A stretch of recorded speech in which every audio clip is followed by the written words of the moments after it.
পেয়ে গেলাম সুন্দর আরেকটি সকাল, আলহামদুলিল্লাহ। আসসালামু আলাইকুম, সবাই কেমন আছেন? আল্লাহর অশেষ রহমতে আমরা আলহামদুলিল্লাহ অনেক ভালো আছি। তো আমি আজকে আপনাদের জন্য নিয়ে আসছি নতুন আরো 2-3টা রেসিপি। তো চলেন আপনাদের সাথে পুরো রেসিপিটাই শেয়ার করি। তো আমার হচ্ছে আজকে শসা দিয়ে কাতল মাছ দিয়ে রান্না করবো আর 2 পদের ভর্তা বানাবো। তো আমি এখানে দেখেন বড় বড় সাইজের কিছু মাছ কিনছি, আর সাথে আমি হচ্ছে হলুদ মরিচ লবণ সবগুলো দিয়ে হাত দিয়ে ভালো করে মেখে নিতেছি। অন্যদিকে একটা ফ্যানের মধ্যে কিছু তেল বসিয়ে দিলাম, তেলগুলো যখনই গরম হবে তখন আমি মাছগুলো দিয়ে দিব। আর শসাটা আমি আজকে একটু ভিন্ন প্রসেসে রান্না করবো, আশা করি আপনাদেরও ভালো লাগবে এই রান্নাটা। তো আমি হচ্ছে এখানে যেহেতু আমার মাছগুলো হয়ে যেতেছে, যে দেখেন এপাশ করে আমি ভালো করে ভাজি করে দিব। আর অন্যদিকে একটা ফ্যানের মধ্যে কিছু তেল দিয়ে আমি আলুগুলো ভাজি করে নিবি।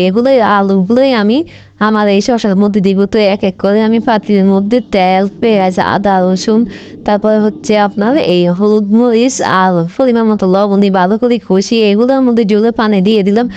আর এদিকে আমার এই সবজিটা হয়ে গেছে। তো এবার আমি হচ্ছে উপরে দিয়ে কিছু ধনিয়া পাতা দিয়ে দিলাম। এটাও আমার রান্না শেষ শসাটা।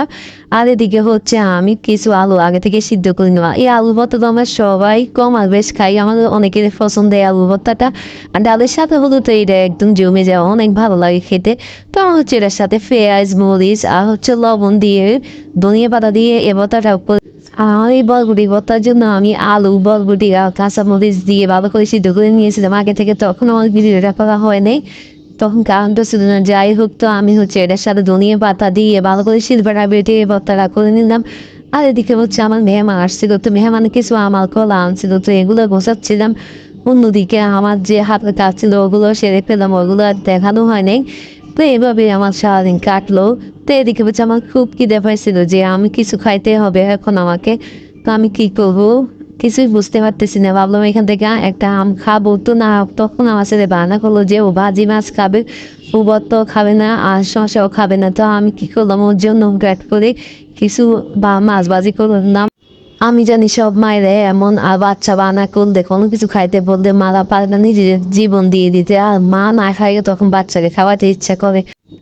আর এদিকে হচ্ছে আমার দুপুরবেলা অনেক ক্ষুধা লাগছিল, তো আমার আগে থেকে রান্না করা কিছু বিরিয়ানি ছিল, আর বিরিয়ানির সাথে একটু রসুনের ভর্তা হচ্ছিল। তো আমি হচ্ছে এগুলো দিয়ে খেয়ে নিলাম, আলহামদুলিল্লাহ অনেক ভালোই লাগলো।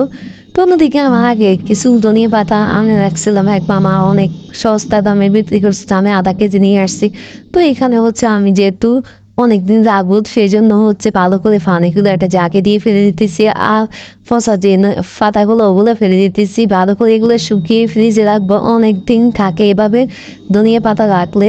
তো আমার ধনিয়া পাতাগুলো অনেক সুন্দর হয়েছে মাশাআল্লাহ। যাই হোক, আমার ভিডিওটা যদি আপনাদের ভালো লেগে থাকে অবশ্যই লাইক কমেন্ট এবং শেয়ার করে যাবেন। আপনারা সবাই ভালো থাকবেন, আমাদের জন্য দোয়া করবেন। আসসালামু আলাইকুম।